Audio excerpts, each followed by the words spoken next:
Blog Talk Radio. Drop that down! The whole fucking show! Drop that down! The whole fucking show! Can't jam a needle! Can't shove a needle! Can't crush a needle! Fan assassinator! Drop that down! The whole fucking show! Drop that down! The whole fucking show! Again, got straight to your brain! Straight to your skull crack! You can stop the straight to your brain! Straight to your skull crack! Drop that down! The whole fucking show! Drop that down! The whole fucking show! I will fly high! 5-star frog splash! You can't stop me! 5-star frog splash! Drop that down! The whole fucking show! Drop that down! The whole fucking show! It's all about the yin and the yang! The balance, the power, the zen! You can't stop the yin and the yang! The balance, the power, the zen! Drop it down! The whole fucking show! Drop it down! The whole fucking show! I will levitate! Flip, kick you in the yam! I will decimate! You can prepare for!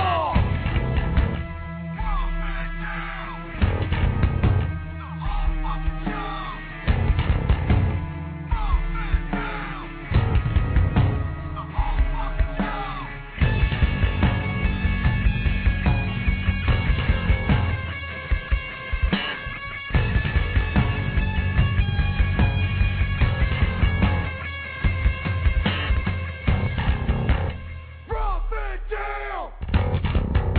The whole fucking show!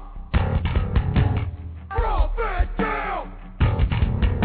The whole fucking show! Drop it down! The whole fucking show! Drop it down! The whole fucking show! Drop it down!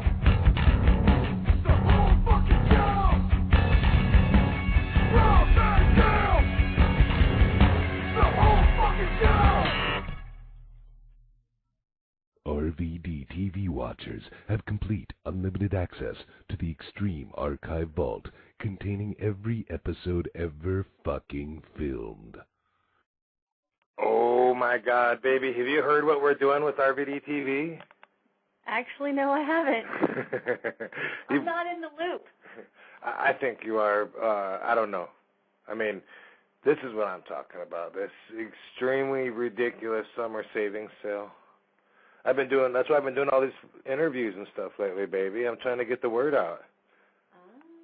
Here's the deal. I think I might have mentioned it on our last episode, but unfortunately, and we'll apologize, right at the top of the hour, our last episode, Marijuana and Our Economy, kick-ass episode. We had Pacalico from Cottonmouth Kings. Viscera checked in. We had the Bruce Merkin from Marijuana Policy Project. Awesome, awesome show. It was one of your favorites, right? It really was one of my favorites, and I'm really, really bummed that there's no archive of it. No archive, everybody. Sorry. Apologies. A room full of apologies. Technical difficulties at Blog Talk Radio, and it wasn't archived. Most people will listen to the show later instead of live. Unfortunately, they will never know the history that was made that night, because we did a lot of educating. And because of that, we're going to have to do a show on marijuana again in the near future. But that's cool, because with all the movements that are being made, it's always hot. It's, there's going to be something new going on real soon. We're going to hear about something being considered that everyone's going to wake up to and say, what? We're considering legalizing? And that's when we'll come back. That's going on right now. I know. I want to be in a legal state. For sure. Not just medically legal, but legal. Right, but that is not what today's show was about. But I want to mention that right off the bat. And today's show, as we get on to it to talk about the topic, has something to do with RVD TV because RVD TV, all these, just like Nick said, every fucking episode. There's over 75 episodes at robvandam.com that members get to check out, and each one of those is like a little mini movie, you know? Like I had a video camera for years and years and never filmed anything. Just like a lot of people carry a camera. Some of the wrestlers take a camera on every international trip and never take a photo. Oh, I know. I think that's hilarious. In fact, I've taken their cameras from them and taken photos for them and given it back to them and said, you had a good time. Here, take this back to your wife. Exactly. So what RVD TV has made me do is record some of our life, and I'm grateful for that. You know, we got like so many episodes through the last year and a half of our lives, you know, since I left WWE, basically, the cameras have been rolling behind the scenes when we're filming, wrong side of town. Cameras are there when we went to Spain and Japan and France and Switzerland, and they're always there. They're there when we're hanging out and masturbators over here or Justin McCauley. I know, and for those of you who do watch and wonder why SVD's not on it, it's because I'm the one filming. But you make your appearances once in a while. Occasionally. When I'm lucky. And so our people ask, what is RVD TV? It's everything, man. It's all that. It's what we're doing right now, discussing social issues and topics, and it's showing the real side of me, also the real side of other people and celebrities too. You know, it's very, very not rehearsed or acted or contrived. And for me, most people that are my fans, most, meaning that I have millions around the world, most of them don't know about RVD Radio or RVD TV. Because of the exposure of WWE, they've seen this character that does a lot of flips and has a vocabulary of cool and whatever. Really? Dude, that's right. Dude. There is dude. So a lot of people, when they've responded or put feedback or reported what they thought about RVD TV DVD, they're like, wow, it was interesting to see this side of Rob. I didn't know that from... You have a brain? I have a brain. They don't know that. So anyway, this is more how I'd like to be remembered, you know. Not that I'm dying. We're all dying, supposedly, whatever. But, yeah, well, you know, it's on the agenda. Let me put it that way. Supposedly. It's the bottom of the list anyway. But, you know what? People say, why don't you return to wrestling? Go get the heavyweight gold, make a run with the championship, you know. And the thing is, I would go down in history for that. Already, I should go down in history for all the accomplishments I've done. But now that I've got these little movies out, RVD TV, and people can see the real me, I'm excited about that, you know. And when people say, "Wow, Rob, you know, I really get inspired listening to you talk. You're like a philosopher, a motivator," I really, really enjoy that. That is rewarding to me. And I would like to be remembered for that, and I see where my path is going. It's going to venture way more into philosophizing and motivating and inspiring, and it's a very exciting path that I'm on. And it really has all to do with what I stand for today while I'm here alive. When you think of RVD, you think of this, but also after, you know, I mean, to carry on. Because basically we're all mortal. If anyone's not mortal, please call in, and we would love to talk to God or Goddess on the line. So we have an opportunity to get a deity on RVD Radio, and we're all about it. So, you know, I was talking to DeFalco, which we should call him later on, and by the way. He hasn't been on RVD Radio in a while. We're going to call the guest tonight, baby. I don't know who's going to be our guest, and they don't even know. We're just going to call him and put him on. How's that sound? That sounds like it could be fun. I said that Viscera was going to be on, and then I called him afterwards, and he said, bro, I can't do that. I got the honeydew list tonight. And I'm like, man, I get mad when the promoters advertise me to be on their shows overseas because it's false advertisement, but I'm just as guilty on RVD Radio. But I don't think anybody cares. I pick from my pool of friends and connections, and I think maybe these people will be on. Marty Jannetty, I hope he's going to be on. I expect him to. Expect him to call in. But anyway, got a hold of some other people, too. They'll call in. And DeFalco was saying, well, does it all really matter? Because he makes movies, you know, and that's a hell of a thing to leave your legacy behind. Movies last forever. He directed, produced, whatever. And so I was talking to him about that. The fact that I've spent most of my career building my fan base is a conscious decision for business. You know, the more fan support I have, the more valuable I am, the more support I have for all my projects. But to step outside of the box and look at it, is it really just about business, or personally, is there a need to grow outside of my own skin? And for me, I don't think you can technically grow outside of your own skin. Is that where stretch marks come from? I don't want to talk about stretch marks. They're evil. Oh, okay. Well, so Dave was saying, you know, you're flesh and bones, you're going to be buried. And years down the road, everyone's going to forget you. I said, yeah, but what about the icons that we have, you know, like Bruce Lee, like Marilyn Monroe, like Elvis? You know, these people that are bigger than life because they're immortal, or as close to immortal as they can, because they are part of our culture today still. You know, go out to Hollywood Boulevard, see how many T-shirts are selling of all these dead immortal icons. And that's something that I kind of strive for. I think most of us in the entertainment business will agree that's part of being famous, but I think it's beyond that. I think it's human nature. I think that's part of why adults want to have kids, to carry on the legacy. I don't get that. I am not a breeder. I do not get the whole need to procreate. They're annoying to me. Procreators are annoying? No, what happens, that thing that comes out that you have to deal with for the rest of your life. Well, I don't think we need to worry about something coming out of there. I'm in charge of what goes in there. And we got it. We're on path. We're doing good there. But here's the thing. You know, people, whether they're, matter of fact, RVD TV. You know, I got sidetracked. I was talking about RVD TV. Here's what I want to tell you about RVD TV. $5.95 a month. $5.95 a month. No contract, no commitment. Join because you get a free DVD. Why pay $20 for the DVD in the store? This is a one-disc set, only available on my website. Big Vision Entertainment sends a free DVD to everybody that signs up. And then you can quit. You don't have to stay. You can quit. But I got to tell you, 75 or so episodes, a new one every fucking week. It's a pretty cool thing. I even did my part and made a workout episode. Yes, you did, baby. We got a lot of times I do instructional workouts on there, 5-star workouts. SVD's kick-ass workout was, I think, last week's episode. A lot of people were impressed because she works hard. She works hard for her money. She works hard for that beautiful, little, sexy 108-pound body. And we got that on tape. You can see some of the awesome exercises she does while she's being trained, because we have a trainer come to the Van Damme Gymnasium. And so, yeah, you did your part, baby. Usually you're behind the camera. Hey, Sabu is, okay, so anyway, before I get to Sabu, he's texting that something's wrong with, jeez, what, is that English? Look at Sabu's text. He's trying to call in, and he's having a hard time. What the hell does that say, baby? Read that to the people. Oh, okay, I see what it says now. I get that.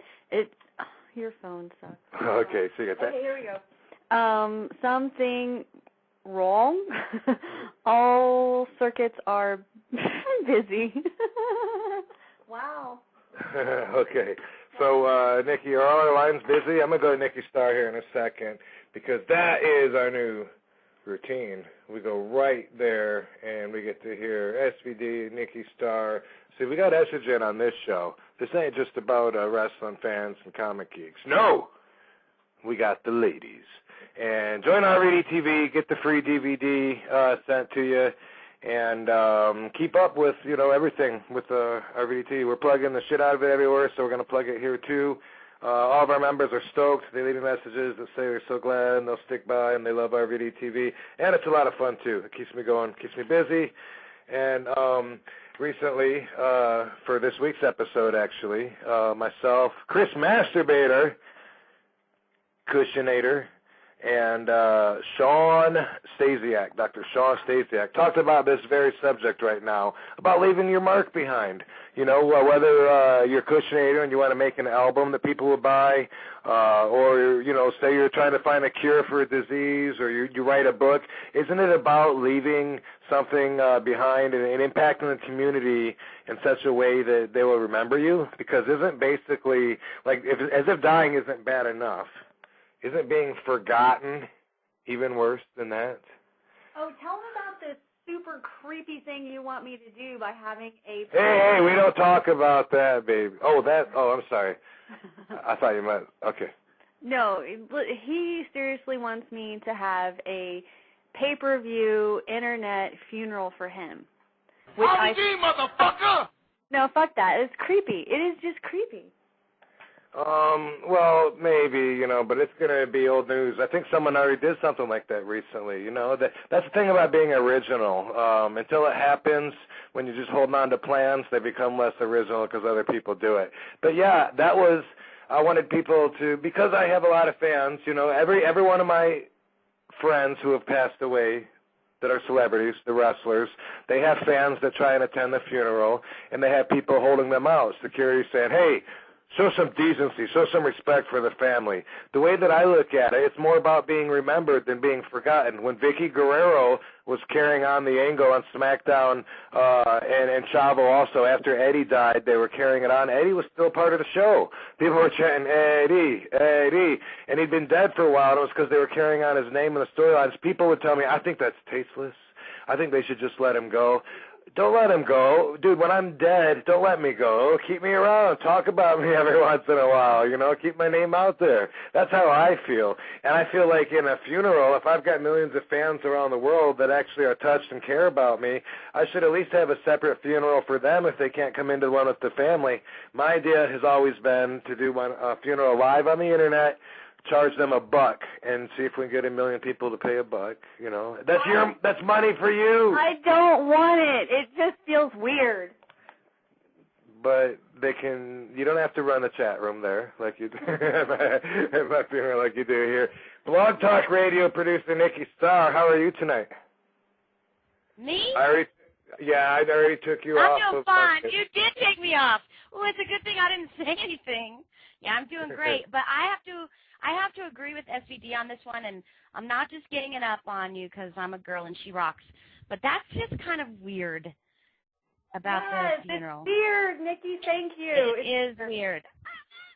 Now, yeah, but I have a connection with my fans, and I'm a very real person, and therefore, if they want to come by to pay their respects, I don't think they're being disrespectful to the family by wanting to, you know, support my passing and show honor and hey, what's up? You know, I mean, unless you want to have an open door, and I mean, it's accessible to everybody, and everyone that attends my funeral gets a free DVD, baby. No, that's just even creepier.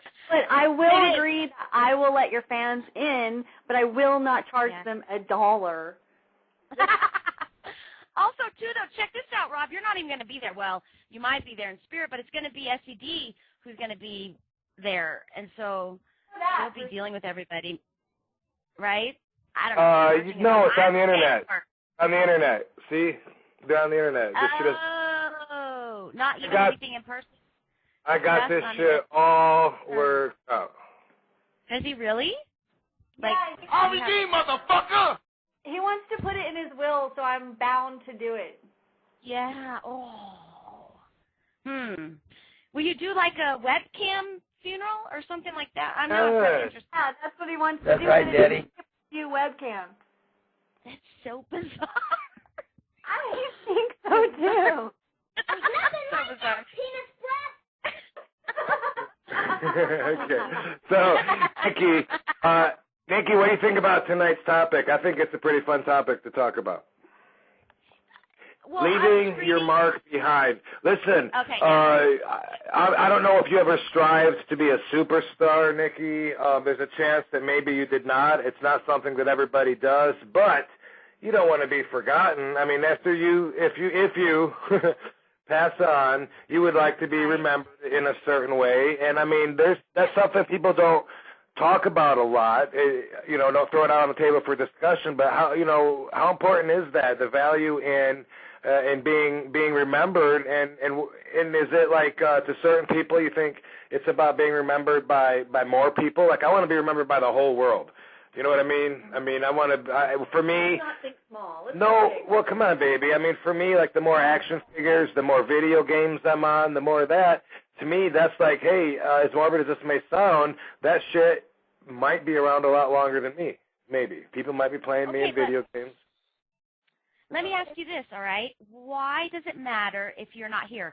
And this actually interests me. I do want to leave a legacy. That's why I make art. Okay, I'm an artist and I paint because I know that stuff is going to stay around way long after I'm not here. And posthumously, I'll probably be a lot more famous than I ever am now because that happens.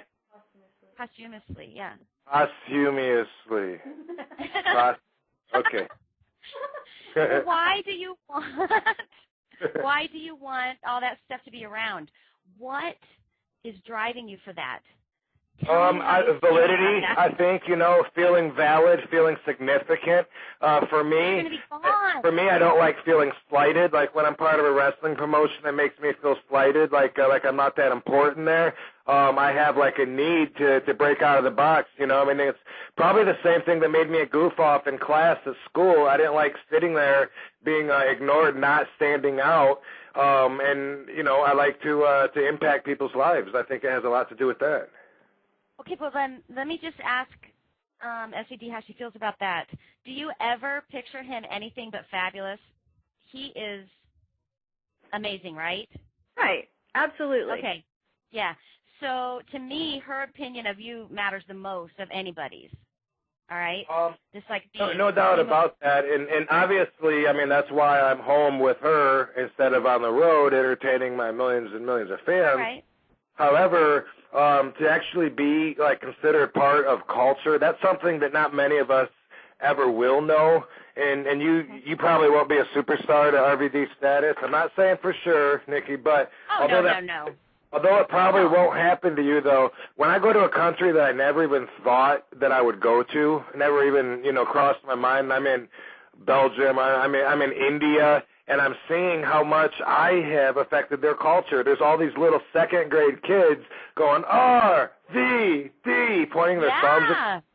And I'm in another country. I'm like, whoa, my image is like something like these kids look up to, and they're going to remember me. When they grow up and they're adults, they're going to remember when they were little kids that they used to look up to RVD. And that is like, it's incredible. It's like unimaginable. It makes me feel like my image is larger than my real self because that is the way it is. They don't know the real me, but my image is so big that it doesn't have the same lifespan as me, and that's important, and it's a direct correlation to my value, not just financially, but my value in community.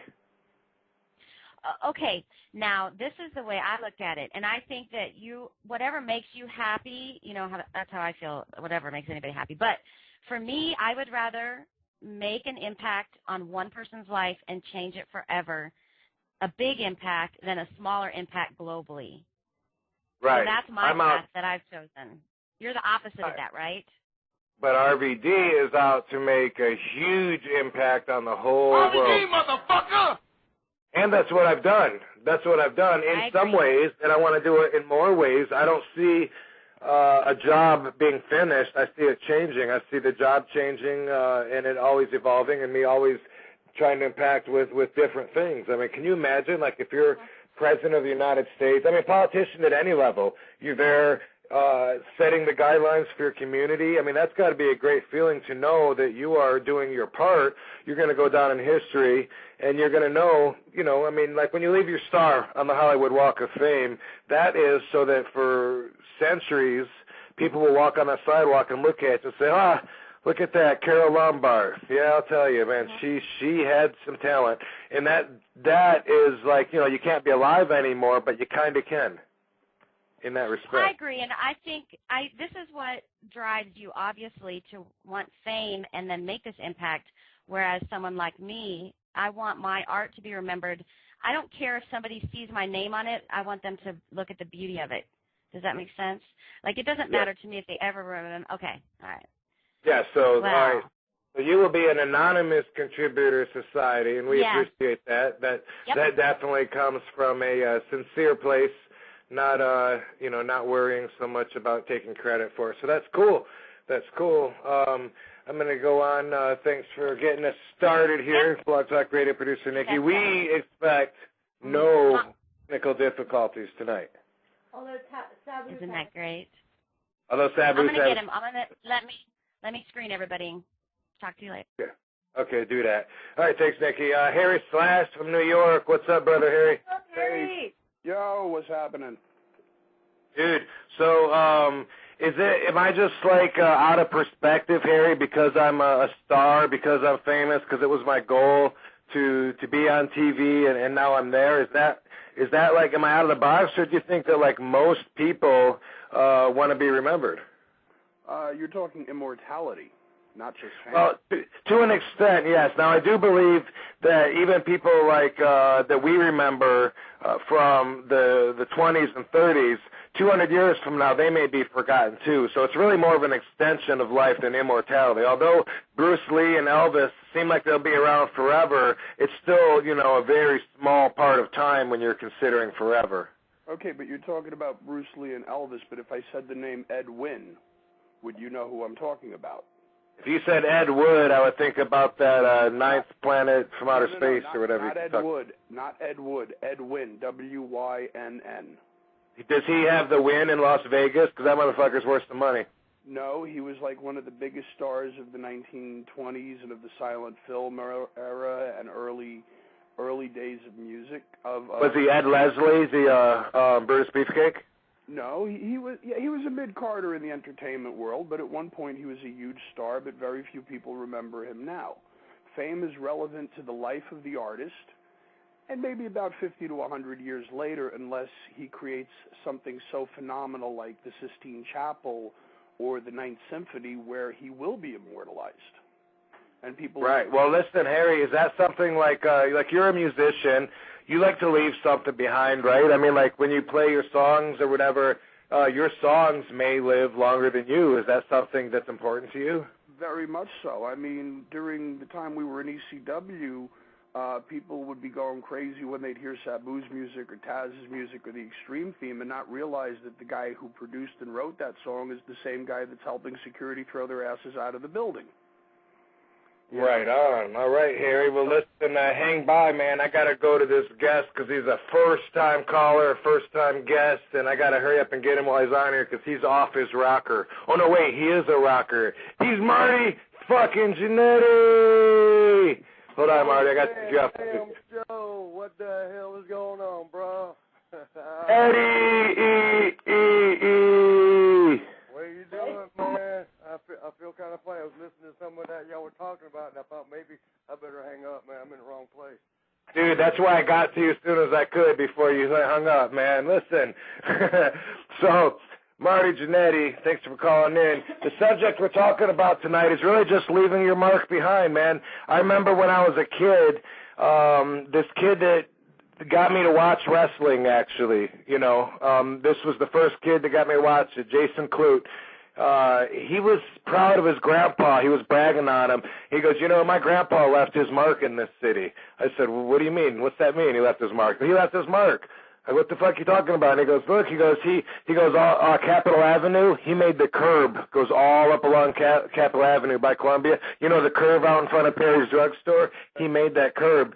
And I was like, whoa, that's so cool. Like for years, people can drive by and look at that curb, and you can say, my grandpa fucking built that.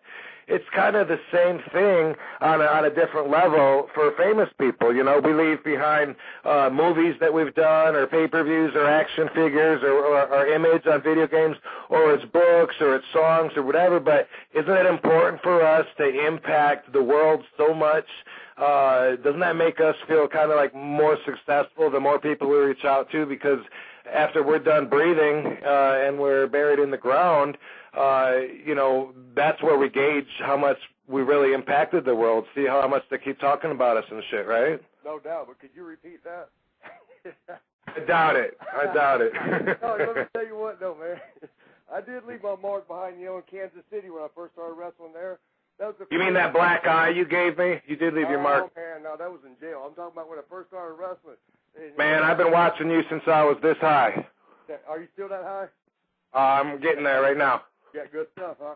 But check it out. I left my mark in Kansas City. It was snowing, though. It was snowing, and I went out in the backyard, and I left a long mark there. But it lasted all the way. Like an angel, or was it a yellow mark? No, it was yellow.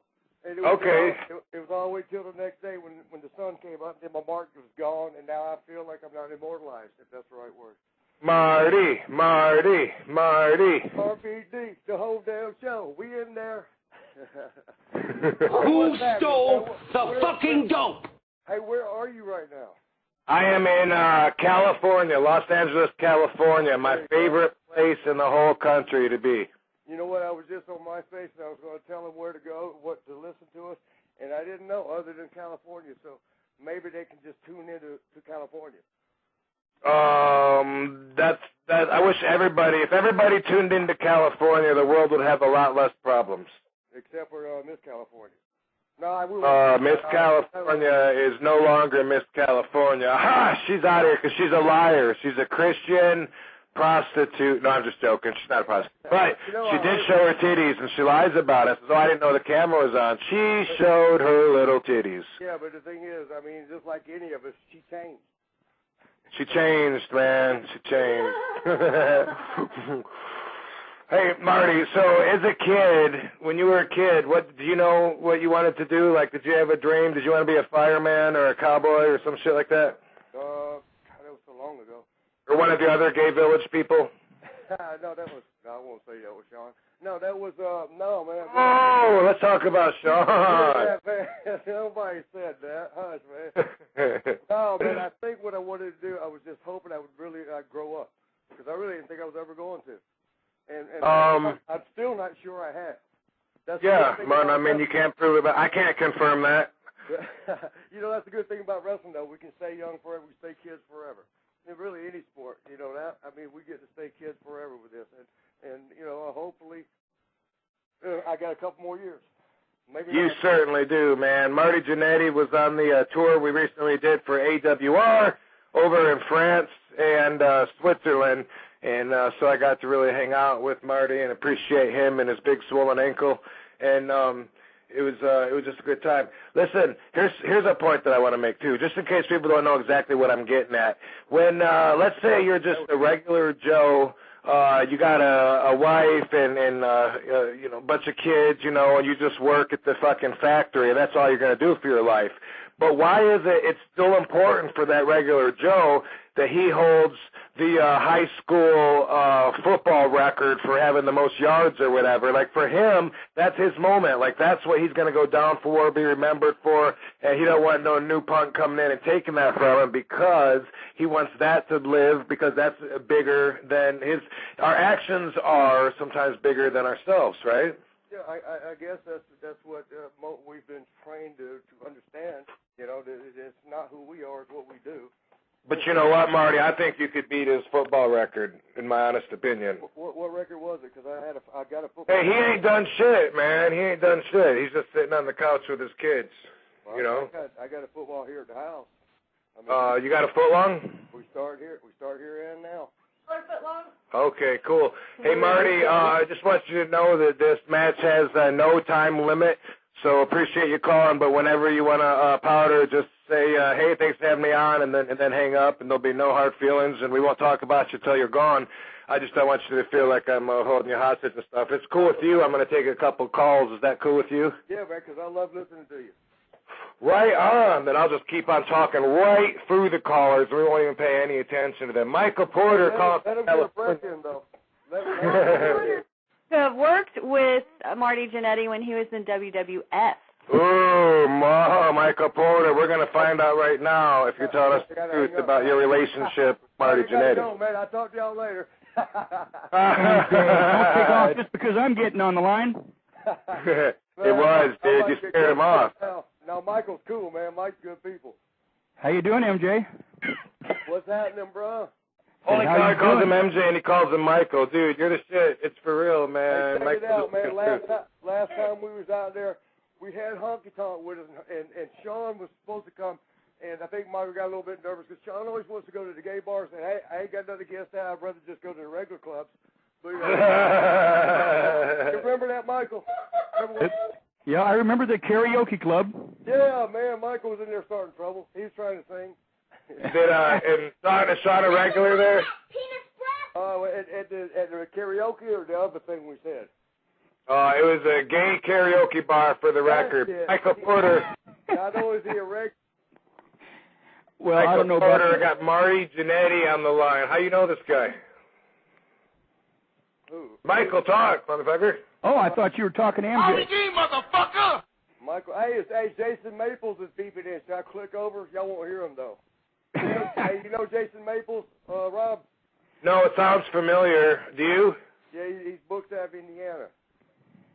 In fact, hey, you gonna be there for Kurt White this weekend? I will not be. I think I owe Kirk a show after not being able to be there May 9th, which I understand, Marty Benetti. You don't even know that I wasn't there because you weren't there. No, man, but that's the reason I didn't go. I was sick. I heard you weren't going to be there. I said, hell, I ain't flying my ass 4 hours across the country. And RVD's not even going to fucking be there. Yeah, man, shit. You're down there in Louisiana at the swampland doing some movie about Cajuns or something. I'm an action star. RVD, motherfucker! Yeah. Hey, Michael Porter. Yes, sir. How important is the factor of leaving something behind after your mortal expiration date? How important is it that you leave something for people to remember by and say, "Fuck yeah, man, Michael Porter did this"? Wait, before you answer, let me ask something. How the hell did this question come about? I just asked it. It's just a topic of the show, man. We're just talking about being remembered, leaving your mark behind. It's all good, man. We got to have a new topic every week, Marty. Well, I know. I was just wondering how this one popped up, though. What caused this? What made you... I don't know. But I will think about it, and I'll see if I can get back to you with an answer. Get back. Just send me an email on that or letter, whatever. All right, go ahead, Michael. Michael, I can't wait to hear what you're going to say. Tell him. Michael. All right. Hey, Mike, whatever happened to that dude who's running the shows out there? Oh, you talking about Rob Wild? Yeah. He went under, and he moved to Texas. He's trying. Gay bar again. Stop with the gay stuff, man. No, he's trying to. He's trying to start the same promotion out in Texas now. Oh, okay. That's right, Daddy. But if I hear anything from him, I'll let you know. No, he on MySpace, he emails me every so often and cuts me out. He goes, what, you don't remember me? You can't talk to me? But hell, I'm so far behind my emails on that damn thing. Even Rob won't answer me on there. If you guys want Marty Janetti's personal email address, it's MJ. Oh, okay. I don't give a damn. Go ahead, man. I don't give a damn. Yeah, just go to MJ's MySpace page. My cat, Mustafa, checks it anyway. I don't even get to check it. Is Mustafa your cat? Mustafa is the man. He's running the show. Is it your cat, literally, like meow cat? Yeah, man. Don't you remember? I thought you saw him. Oh, no, that wasn't you. Never mind. Yeah, he's my cat, man. He runs the show, Mustafa Shady. He's absolutely the king of the house here. I get to come in here to the ghetto mansion every once in a while. And it's my place. I pay rent, but he runs the place. Yeah, I will. Sonia and I just saw the real Mustafa last week, riding our bikes at Hermosa Beach, and we heard, rode by some dude, RVD, and I gave him the thumbs, because that's how cool I am. No, RVD. Wait. Kept riding. He goes, RVD, it's Mustafa. And I turned around, it was fucking Mustafa, the gangster. The big dude. Yeah, he looked good, man. He looked good. So, Michael Porter, answer the question, dude. You got important people waiting to hear what you're going to leave behind and why. What I'm going to leave behind will be the archives of my Wrestle Shoot radio show. No, hopefully... You better leave that shit behind. Oh, I'm sorry. Oh, I didn't mean that. What the hell? Uh-huh. I didn't mean it like that. What I meant was, I love it, bro. I'm looking for the archives. Yeah, that's why you haven't gotten back to me about being on Wrestle Shoot. Anyway. I don't understand, man. I'm trying. I got so many. This is like the third... I know. I'm just giving you a hard time. This decade. So, Marty, when Shawn Michaels screwed you out of your job at I'm sorry. Wait, I got lost here. Which year? Michael, Michael Porter, am I off base, or does everybody, is it important kind of for almost everybody to, like, leave a little something behind, carry on the legacy and you know, in a sense, be famous? Isn't that what children are about? Oh, I'm sorry, ain't Michael. Go ahead, Michael. I'm getting so confused now. Actually, I think it's important that everybody feels that they want to leave something behind. You know, myself, you know, sure, I'd like to be remembered for something. I'd like to be remembered for being a nice guy. But why? You know, You're going to be dead. You ain't going to know anyway. I just Go ahead. I'm sorry. I didn't mean go ahead. No, I think that's the point, though. I mean, if once you're dead, you got no more control. You can't do no more interviews or have a publicist kick you out there in the media anymore. So basically, it's everything you've done up until the point when you die that's going to pay off, and it's going to show you what an impact you really had. Because, yeah, you die, but do you really want to not matter? Because, I mean, I'll be honest. For me, I still kind of want to matter if I can. I'd hate to just be forgotten, you don't want your family to just move right on and the world to just all of a sudden forget, you know, and bam, Rob who? We don't want that. It could come down to your spirit, though. Your spirit, if you believe in afterlife and a soul and a spirit, your spirit gets to hang around and watch what you've done and watch what people. I heard you saying something about Bruce Lee earlier. It was a whole special. Did you see that special recently on what was it, the History Channel? I was busy filming Wrong Side of Town in Louisiana, but I saw the commercials for it, and I wanted to see it pretty bad. Can you tell me the whole thing, what happened from beginning to end real quick? Yeah, and if I can just take the time to give me a second here, let me think about it. Okay, what happened was, see, Bruce Lee, he did a lot of partying. People didn't know about. All right, I ain't gonna get into it. I'll leave it alone. But you know, he died of you know why he died, right? He died of some kind of infection. Yeah. Okay, infection in the brain from a pain medication. They said an aneurysm in the brain because from a allergic reaction to pain pill. A pain pill or something like that. Which, Bruce Lee was like so pure, clean, good guy. I love him to death still. 35 years after he died. Great guy. And he also smoked hash, which is just a testament to show you that, professional world champion material like fucking athletes, actors, icons that are educated, still make the intelligent, educated decision to sometimes use cannabis. Bruce Lee was one of those very he people. Changed the world, bro, with his thinking and with his actions and what he did. I mean, he got deep into some stuff. And, sometimes it takes the hashish to get you deep into some of that thought. Because, it's 35 years later, there's cartoons, there's music, the Wu-Tang Clan, there's a lot of stuff that he changed the entire world. And like you said, he might have dabbled. I don't know that for a fact. You know that for a fact he dabbled? Yeah, no, he used hash, not just recreationally, but to help him focus and relieve stress and train. Yeah, that's common knowledge with Bruce Lee, and even my bro Kid Cash will back that up. Ain't that right, Kid Cash? Yes, a big word on that one. KID, you know me. What's up, man? How many people we got on here? Damn, hotline, yeah. Man, I got like a big line full of callers, people waiting to get online and stuff, and then wow. Bob, this will be the ultimate rib. I will get you back. If it's just me and you and Kid Cash and Michael and we the only ones online, I'm going to get you, man. Well, if you want, I'll put some more people on real quick, just so you know. And I'll start with this guy. He's an officer of the law, so, he's more credible. He's more credible than 4 wrestlers. Officer X, say hi to Marty Jannetty and Kid Cash. But also, Kid Cash has to say hi to Marty Jannetty first. So wait till that, and then follow up by saying hi to them in that appropriate order. Damn. What up, Marty Jannetty? What up, kid? What you doing, man? Just hanging loose, man.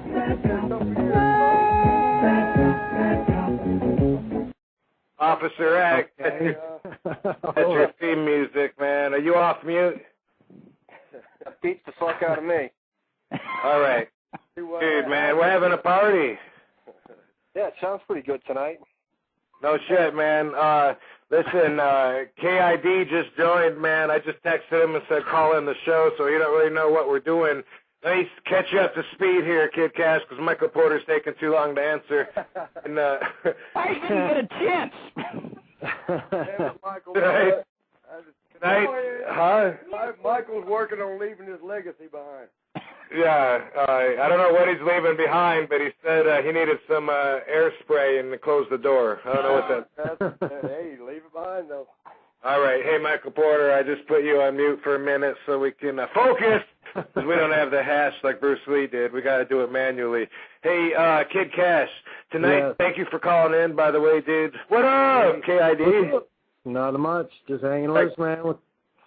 Listen, tonight's topic is being remembered, and this is just something I've been thinking about for a few days, stepping outside the box and thinking why we do some shit that we do. You know, like for you and I, we want to build up our fan base because then we're worth more. It just makes business sense. More people. Hey, Rob.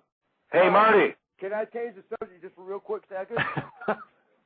Yeah, let me hold my attention span behind. Okay, go ahead. Hey, kid.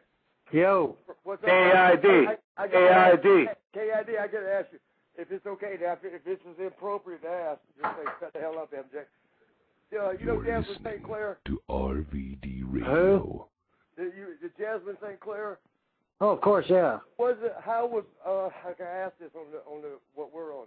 How was that? How was y'all's relation? How was, you know what I'm asking. Did you bang Jasmine St. Clair? I always thought that was a beautiful girl. She came out to, remember with that extreme wrestling down there in Tampa that 1 minute? Marty, I don't think she's been with very many guys. You're probably safe. She had the record, man. She had 300 of my buddies in one night. That's no record anymore, man. That shit's old news. That record was broken a long time ago. Yeah, but I got paid. Well, good for you. Anyway, all right, sorry, that's it. I'm sorry. Was that inappropriate? Officer X, man, somehow you got muted. I just took you back off mute. Have you ever been with, who are we talking about, Jasmine St. Clair? No, I didn't make the cut. But I'll tell you, if you're going to fuck everybody you work with, you might as well be in porn, right? Dude, that is a very wise saying from a very wise man. That's what you could be remembered by. You could be remembered for that quote and nothing else. Hey, you know what that is? We should call Missy Hyatt. Whoa, what the hell that mean? Good. So Marty, it was Missy Hyatt in a room with who now? Oh wait, what? Okay, never mind. Hey. KID. Listen, Jasmine St. Clair, something, bam, bam, leaving behind. All right, so check this out, Kid Cash. When you die, like let's say, boom, let's say you died tomorrow. I don't know, you got in a car crash, whatever. Sorry, I'm just saying. It's okay to imagine. We're just imagining. Okay, how bad would it suck if everyone like just kind of forgot about you? You know what? As long as there's Wikipedia and the internet, nobody will forget about you. So. Right, well, that's the thing. Is like the more. It's out there. Oh, that's it though, kid, right? The more that we do things, the more news we make, the more we impact society, the more they're going to remember us, right? Exactly. So, I mean, even if I die, it's not going to affect me. I'll be dead. So. But that's what I'm asking you. Does it matter to you if you were dead, or would you like, or would it be cool if like people really like respected you as an icon and like for, you know, a couple of 100 years, you know, they were like, fuck yeah, Kid Cash, man, he changed the world. He freed the slaves, man. He changed. Well, I did all I could do in the wrestling business. I did the best I could do. I don't really think anybody's going to remember too many people 100 years from now. You like completely. You want your family to remember. You want your family to remember you, right? And that's where it's all at right there. That's what matters right there. What you leave behind is what your family's going to walk on with. That's where it actually matters. If we're all serious for a minute, that's what would matter. What your family gets to walk into. You're gone, it don't matter. You don't get none of that accolades, none of that stuff. But your kids or your family, your friends, they got to go through that. So you leave something nice or bad for them to walk through. You know what I mean? That's where it could be important or is important.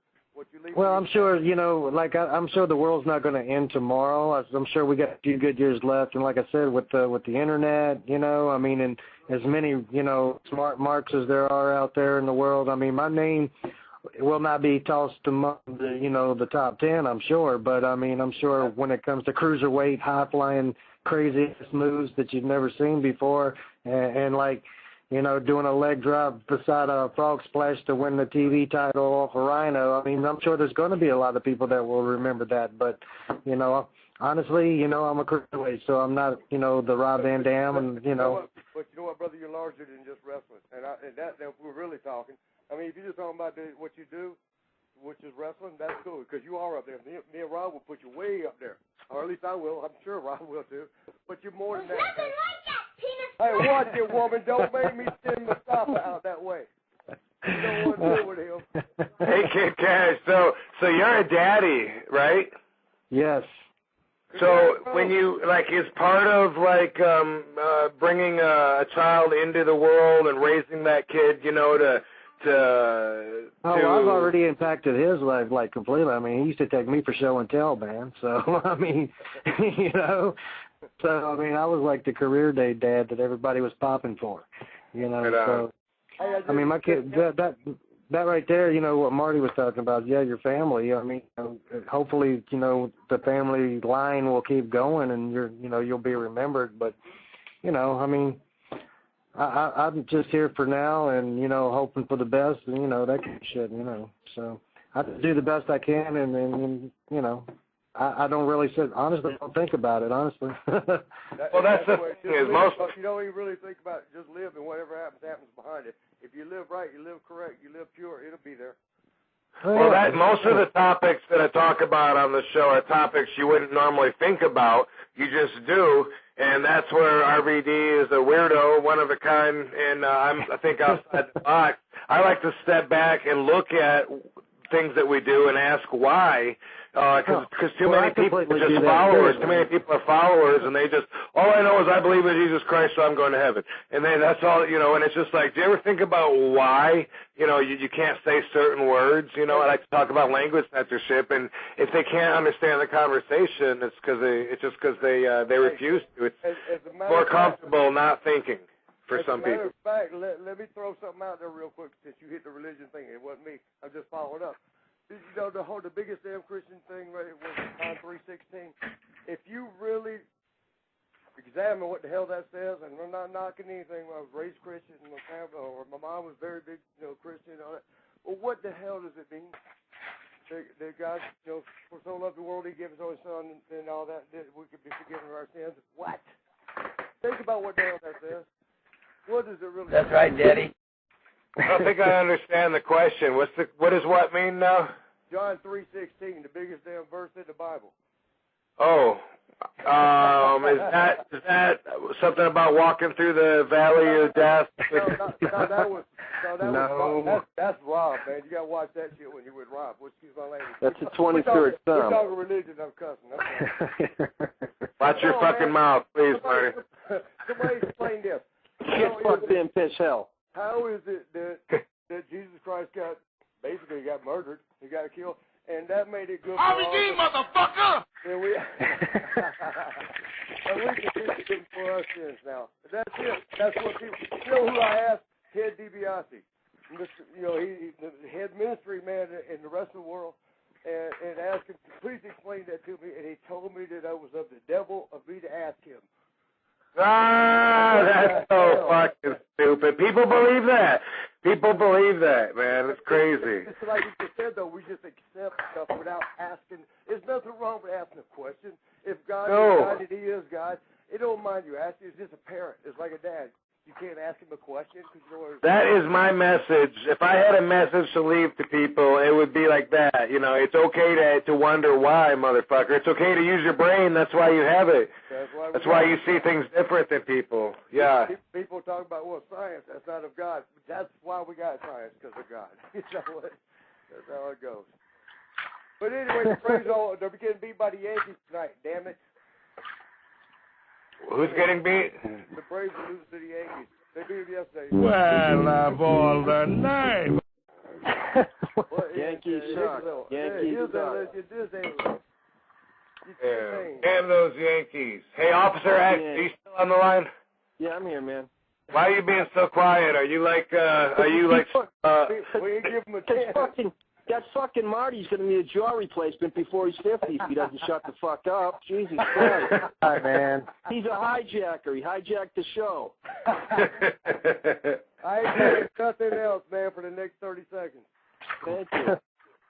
All right, Officer X, let me get your opinion on leaving your mark behind. How important is it to regular people that they're remembered and to strive for actually living in people's minds much longer than they actually got to live in their own fucking smelly flesh body? I mean, it depends on who you are, man. I mean, myself, I just like to be remembered as a guy who was a nice guy who did the best he could to help people out, you know? But, I mean, if people remember you for being a good guy, if people remember you for being an asshole, I mean, there's nothing you can do. Your legacy is your legacy. Right. Well, let's say you implemented a new law, or you made a change, in something, the way that something for the rights of the people. Would that make you happy that you'd be known for that? I mean, is that important, or is it just like they're saying, as long as your family remembers you, that's cool? You know what makes me happy is that my little guy's a success in life. There you go. I mean, I'm not in the world for trophies or accolades. I mean, if it comes, it comes. But I mean, if my little guy ends up and turns out to be a decent guy, I'll be real happy. Really, really, really happy. Hey, Rob, that's where it's at. Brian, you ain't got no children either, right? Myself, no. I got no kids. I'm the kid in my family. See, we're missing out. Right there's where it's at. What he just said is where it's at. And that's something my old ass probably ain't going to get to know this lifetime. But that is as close as to God like he could ever be, man, is recreating life. Well, from what I understand, the Rockers have children in every state. They just don't know them. No. You heard stories. That's Sabu talking. Don't listen to that shit. Hey, where is Sabu, baby? We have to get the Iron Sheik and Marty on at the same time. I could not believe it. Well, I tell you what, he's on here now. I could not believe it. Oh. They are. They did jackasses with Kentucky too, but they jackasses. It's all good. Happened though. He got silent for a second, and now no one knows what the fuck. Oh my God, we got this poor guy, Marty. Poor Marty.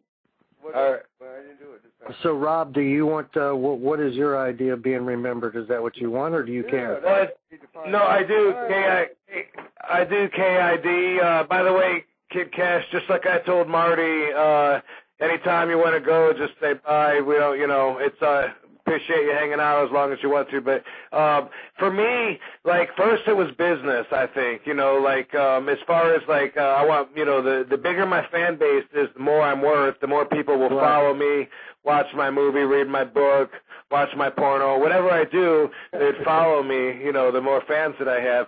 And that's business. But it's not just about that. It's also, about, I don't know if I could say reaching greatness, but trying to. I mean, it's something to strive for. I don't think anybody would be in the wrestling business if they wasn't striving for greatness, do you? I don't know. I mean, there's some people that, have absolutely no potential, and there used to be jobbers back in the day, where they used to just squash people that were never going to be stars that sucked. They had no look, but they were doing something that they enjoyed doing, I guess. But don't you think that in their heart they were wanting just the same thing as you were wanting? Not the Brooklyn Brawler. Brooklyn Brawler and Shawn Michaels. Does that happen? Is that really happen or not? Hey, let me ask you, Ron, because you know things. What is going on where he returned a call in over a month? What's he doing right now? Is he quitting? Is he mad at Vince again? What's going on? Brawler? No, Shawn. Yeah, same thing. Shawn. Shawn is sharpening up his knives. Hey, do your Shawn impression again, even though you can't see the eye thing.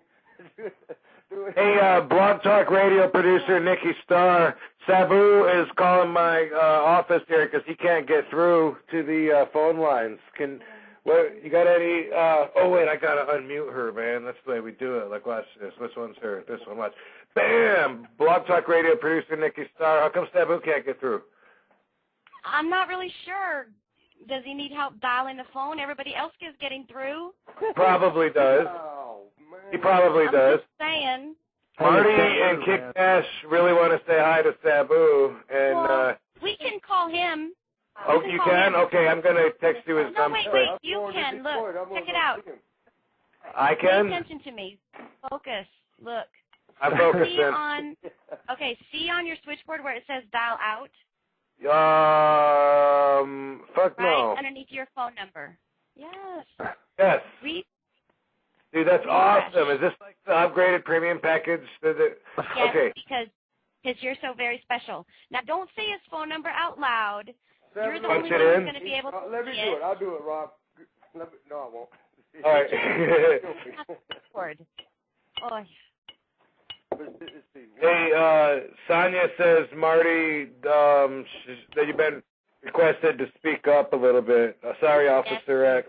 It's you know true. what happened? My phone's dying, and probably everybody out there wish I was too, but it's just my Man, phone. fuck that. Marty, wait, do you think your phone will be remembered long after it's dead, or you'll just think This about it? legacy my phone's going to leave behind, this son of a bitch and Nokia shit is going to leave behind something. Well, it's about to get left on the wall if it dies on y'all. Hello? Okay. Hey, KID. It's the most overused phone in the country. The thing with the subject, Cash, is that I was just thinking about, why is it important to us to do projects with exposure and stuff? Because the other day I was sitting, with a few of my friends and, former wrestler, musician, and sometimes, they're excited to be part of something, just film an episode with RVD TV because people will see it, or, a little fucking video or whatever, there's major jobs, there's little jobs, but it's exciting. Hey, Rob. Yeah. Who are you talking to right now? I'm calling Sabu right now. That number is 517. Everybody get a pen. Hey, Nikki, I called. Oh, shit. Dude, that was awesome. That's all I do. No, this is him, all right. Dude, that is awesome. Can I always do that, Nikki? What? Sabu! Hey, what's up? yeah. I've been an hour. Sabu, say hi to Kid Cash, Marty Jannetty, Officer X, SVD, and Blog Talk Radio producer Nikki Starr. Man, you done made him hang Hello. on. Much to everybody. What are you What's doing, up? Sammy? It's Sammy in the house. Hey, Nikki, can I always call people like that? That's fucking awesome. Man, You can each one at a time. That fucking rocks. Hello, I love it. Hello, my brother, Kid Who's Cash. the best Hello, my producer brother, ever? Officer X. Oh my goodness. What's up, man? Okay. Sounds like the view where everybody's clucking. Cock, cock, cock, cock, cock. Yeah, man, Keith Nash is race that. Shoot him out. Shoot him out. Shoot him out. Hey, Sabu, you know Marty Jannetty, the cool rocker? Hello, Marty Jannetty, my brother. Rocker. Sabu, it's the other rocker. What's up, bro? What's happening, brother? Who's got the fucking dope? Hey, man, where you at? I got some for you. Who stole the fucking dope? That's Unbelievable. Hey, man, all y'all changed, man. Y'all all changed. Hello to everybody. Yeah. Hey, so Sabu said he got hit in the head with a rock, or he had a rock, or. Hey, can we tell y'all about this badass match I saw over here in Europe between Rob Van Dam? I just got cussed out. Who cussed you out? I don't know. Some said I'm on the off key, or some shit, or something. No, you gotta push the on key. You're scaring me. Ain't no on key on my phone. Y'all changed, man. Well, the story is I was cutting my grass with my new lawnmower, and it hit a rock and it bounced off the tree and bounced off my head, so I forgot a little bit of my how to spell and stuff. Everything that guy just says is bullshit. Thank you.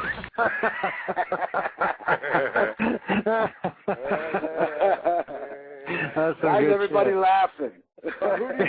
Hey, but let me ask you this. Who do you sue in that case? You sue yourself or what? No, I just forgot some of my memory. Who is this? We've changed. Oh, hey, let me. No, in with the rock, out with the knowledge. All right. Hey, Sabu. Sabu. What? Yeah, I want to get your input real quick before I take a caller. Tonight's topic is being remembered and, leaving your legacy behind. It's about the importance, the factor that we really don't talk about. We just do it, but you know how I am. I like to think about shit and analyze it. And how important is it for all of us to reach out past just our house and the people that see us every day, but to actually make some kind of impact on people's lives to where they will talk about us after we're buried in the ground. You know, not just famous people, not just record breakers, but, you know, like I made a comparison earlier to a construction worker. Sabu would always say, shut up, Heidenreich, let me talk. Go ahead, tell us. Okay. I'm not sure. Is it my turn? Yeah. Talk to us, baby. Okay. Okay. Everybody shut up for a moment. I have a story. Guy. Okay. I'm listening. I just wanted to say that. Okay. Okay. Taboo. Okay, let me talk, baby. Okay, this kid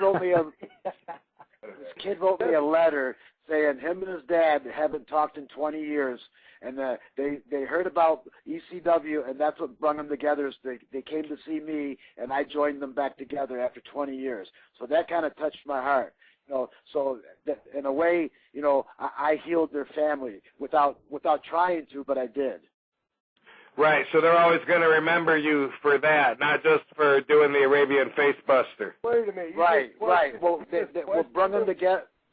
Damn, we'll bring them together. Beautiful. Come on, baby, let me talk. We'll bring them together. We'll bring them together. Was the shit what I do in the ring? Bring them together beyond, you know, what I didn't do it on purpose, but I did it. Spiritually to those guys, you know, they both wanted to come see me. But that brought them both together. It was a common ground for both of them. You know what I mean? I do. So that touched me. You know, so in a way, you know, I got the healing hands. Hey, were you high when you did it? Are you red down there? That is a beautiful story, and I get what you're saying, and that's a good contribution to the show. I was saying, you know, that for me, you know, every time like my image is reproduced in such a way, like, you know, they just made a brand new Sheik action figure. Now the Sheik has passed away. That's Sabu's uncle. And he trained me too, so you know I definitely feel like I'm in his family, and he's our mentor. They just made a new action figure for him that I don't think is out yet. For me, I like that because it kind of keeps him alive, even though his flesh and bones are gone. It's kind of like he lives on now because now his figure is going to be on the internet and the stores. People will have it, and for me, that's important for me too. I think that once you get buried, if you were just forgotten and everybody just went on, it would kind of make your life appear meaningless, and then that kind of hurts. Yeah, well, see, she touched me and you, not touched physically, but in our hearts. He touched me and Van Dam, but he also touched other people when he had no idea, and he had no idea, you know, and his legacy will live on for a long time, long past me and Rob's legacy, you know? Yeah, for Shizzy. I mean, for Shizzy. I'm gonna go to the phones right now and go to Jared, California. Jared, welcome to RVD Radio, dude. What's up, buddy? I saw you with the Fan Fest in 07. Yeah, that's the BTW show. No, back in San Francisco. Oh, okay, right on, man. San Francisco treat. That's Kurt White again. Rice-A-Roni, the San Francisco treat. Hey, Marty, what's up, Marty? How you doing, Marty? Let's come out there and work for free. I'm sorry, go ahead. How you doing, Marty? Hey, I'm doing fucking awesome. To RVD Radio. I see footage of you in the AWA. I've got. That wasn't me. I've seen tag working you with you and Sean as a tag team, and then I got footage of the Sheik in Detroit at my house. Yeah, but you ain't gonna believe this. That wasn't really me though, man. Vern Gagne, he used to pull some bullshit tricks. But yeah, I thought you and Sean is a cocksucker.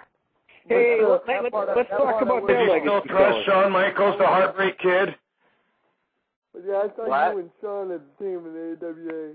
I got footage of you guys as a team. You got some footage now? What? Is there any way we can show some of that footage now? Right now.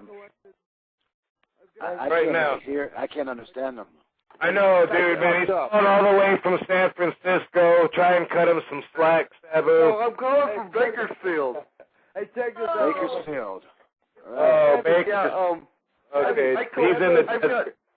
I've collected tons of wrestling footage over the years. I got tons of stuff. Right on, dude. All right, man. Well, listen, you got Sabu, you got Marty Jannetty, you got Kid Cash, all on the line, man.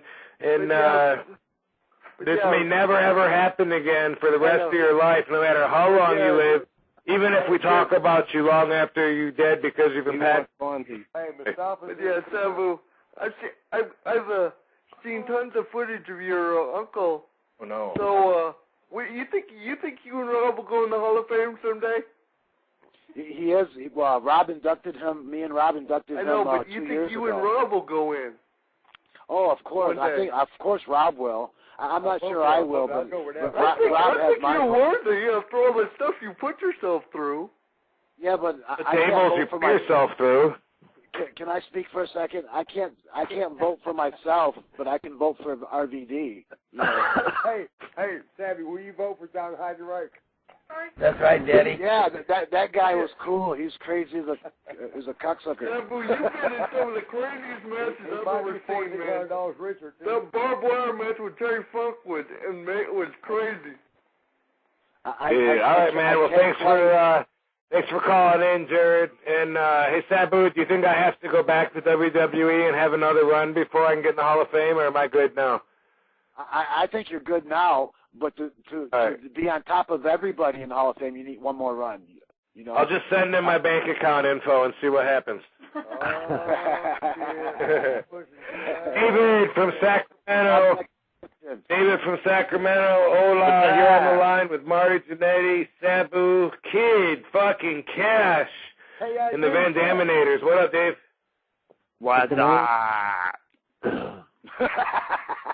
How's it going, everybody? Hey, bro, what's up, man? You changed. Man, it's an honor to be talking to a lot of you guys. I mean, every time I'm talking with RVD is an honor, but talking with the KID, Marty Jannetty, everybody, Sabu, I'm just, honored, man. It's an honor because you guys are great. I mean, sure, a lot of people don't see the perspective of, cruiserweights and stuff, but you guys are... Oh, come on, man. That wasn't even right. Oh, a little backhanded. You were great. You were great. Come on, guys. One at a time. From my perspective, you were great. I mean, you got you brought some of the ECW type stuff into the WWE when you tagged up with Jamie Noble and did the whole Pit Bulls thing. You did that in WWE. But, they had the Pit Bulls back in ECW, right? You know, Marty, David's going to be talking about us long after we're gone because we've impacted his life in a great way. Doesn't that feel good? Yeah, I'm going to the Bash this weekend. You're going to what? The pay-per-view here in Sacramento. Oh. Hey, man, I don't know about that. It's not in that old Arco Arena, is it? Yeah. Oh, don't do that, bro. Let me tell you what, a lot of lawsuits come out of that place.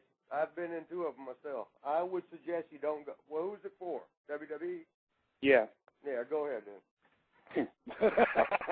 Dude, Marty, man, speaking of which, I mean, you remember when when that guy got fucked up in a match, and which was maybe one of those lawsuits, but that brings up, let's not forget to give honorable mention to Masawa.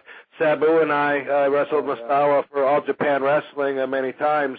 Great fucking wrestler. He was the most popular guy in the company at one time, and he was rated the best wrestler in the fucking world in the industry in the early 90s. He was the only veteran. He was also the only veteran that was cool to the Americans on the Japanese side. When I used to wrestle for Baba, the other guys, the veterans, Kawhi, Kabashi, Jumbo, those guys, you would never see them come over to the American dressing room and talk to us. Masawa would come over and talk to us. He was really cool, and I'll always have good thoughts about him. And just like going on with today's subject, he will not be forgotten because he's legendary. He was Tiger Mask 2 when All Japan got the rights to that gimmick. You're right.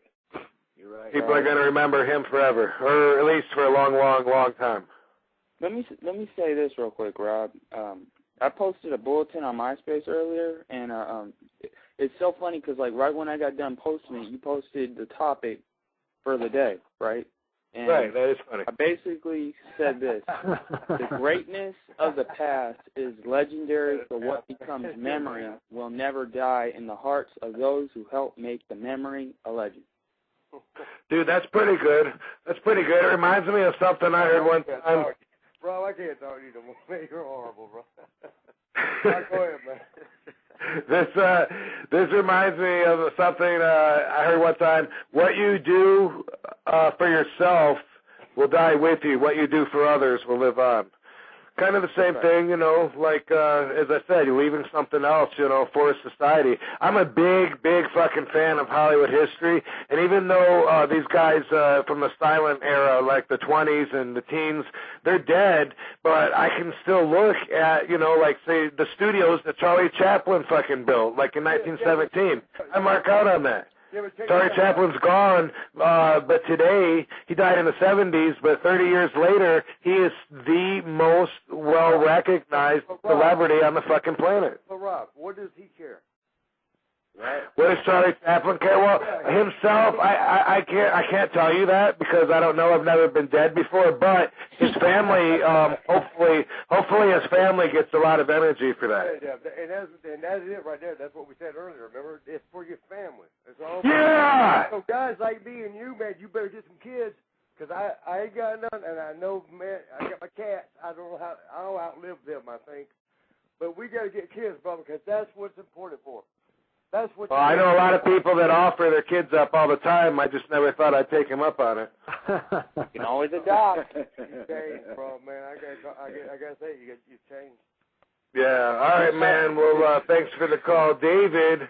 I'm gonna go on because we got a bunch of calls as we always do because RVD Radio's so happening and we're fucking jamming tonight because of Marty Jannetty. Sabu. Bobsy should be called a little bit. What? I don't know now. That was, I forgot. Okay, dude. All right. Well, thanks for calling. And I'm going to go on to Chief. It says Chief, but watch. They're going to say it's not Chief. Chief and Stevie from Connecticut. What's up, Steve and Chief? Wait, Steve and Stevie. I fucked it up already. Chief and Stevie. It's Chief. Man, damn. I just want to say what is it? Is it Chief? Cash? No, I'm Stevie. And I'm Chief. I'm swinging a bull for you, RVD. Heads up, big guy. Okay, cool, man. We're 420 in it together. 420. Sabu, spark it up with us, man. Hey, y'all couldn't hear me peeing, could you? All right, cool, man. So, what's going on in Connecticut? You guys know that you got fucking Marty, fucking Rocker Jannetty on the line. Damn. Hey, actually, Marty. Yeah. Van Dam, I think, made the comment earlier that the Rockers have kids in every state that they don't know about. Hi, Marty. You're my father. Yeah! Marty. Happy Father's Day. Belated Father's Day, Marty. Yeah, man, why didn't you call me yesterday or Sunday? Man, I ain't that's just disrespectful, man. No, he's not really my father, but that would be awesome. I just want to say it's an honor to be talking to Marty Jannetty because I actually talked to Rob, like, back before Thanksgiving. Oh, so you're good there, man. You got that covered. Been there, done that. Also, it's awesome to be on the same phone line as Sabu. Sabu. Ever since I was like 3 looking at Pro Wrestling Illustrated and I thought what the fucking hell. Hey, brother, I'm not that old. Hey, but he said ever since he's 3. Like, you stayed 3? Nah. Oh, okay. Nah. See what I'm talking about here, Sabu, though? Like, even whether you were alive or dead, these guys would have the same stories about you. They'd be like, yeah, man, I met him back in the day, and he was begging me for weed. Whatever the story is, like, they remember you. What if we were like Paris Hilton or that, what's the other girl's name? You got the nice butt, what's her name? Brittany. Nicole Richie. Rob. Kimchi and the Ugandan headhunter. I can't talk to you. I'm gonna have to listen from here on out. Rob, I got a question for you. For who? For you, Rob. Okay, let's have it. I just want to say first, I'm glad, I get the 420 up with Rob Van Dam and Sabu and all you guys. RVD, motherfucker! Hey, Thanks you, New Jack, for coming in there. Anyway, you were talking earlier about leaving your legacy. Now, going back to, like, you and Sabu against, like, Eliminators and all this kind of stuff, what's one match you think that really put you, like, in a legacy or made your legacy? Let me grab this one. It was me and Rob, Sabu versus Rob in a stretcher match, which I kind of that holds a high place in my heart at the time, you know. Mm-hmm. That definitely started the path for me in ECW. Before that, Sabu was undefeatable. I came in a new guy, so all the other ECW guys already kind of hated me, and then I beat Sabu, and then you know, so they were all jealous of me because all of a sudden me and Sabu were like Paul's favorites, and everybody else was like on a whole different level. We got away with everything. Yeah, that was it. We had those series of matches, and at that time I was very much, you know, just listening to Sabu as my mentor and trusting, you know, what he told me to do. We hadn't wrestled in a few years. We'd been on different paths, but we had, you know, been together in the past and not in a sexual way. Y'all keep pointing that out. Not a touch for it, but it's okay. Rob, who do you think would win in a fight? Roddy Piper circa 1985, and he's just done like a massive line of blow the size of the WWF title. Would he beat Andre the Giant, but he's been drinking for 6 hours in a fight? No, I tell you that one. Yeah, Marty, you take that because you worked with Andre. I can already tell you, I already saw that shit. No, Andre is like a fucking monster, man. You can a Godzilla. You can't fucking hurt him. It don't matter how many drinks he had. He's just a big. I love him. He's a big lug, man. You couldn't hurt him. Can I just say one more thing, real quick? Go ahead. Yes, you can. RVD, you really need to look, and I don't know. I don't think it'll get in like your time schedule or anything, because I know that shit costs money. But you should try to look into opening a school, because that would be like fucking sweet to get trained by Rob Van Dam. You mean like a school of philosophy on life? Like a school for gifted youngsters? No, I mean like a... like mutants? Yeah. Dude, it's like Xavier. Oh, man, you're horrible, bro. Man, go to your room, bro. Get to your room right now. Don't. I love you, Marty. Awesome. Ouch! Ouch. The red part is hot. Okay, cool. Well, thanks for calling in, Chief and Stevie. Wait. Don't let him hang up yet, Rob. Don't let him hang up. I want to read something to it. All right, let me unmute him. They're not hanging up, man. They're hanging out. Yeah, I'm on everybody with it. Aaron hung up, that motherfucker. They're not supposed to hang up. Okay. Did he hang up? No, he's waiting for you to read something.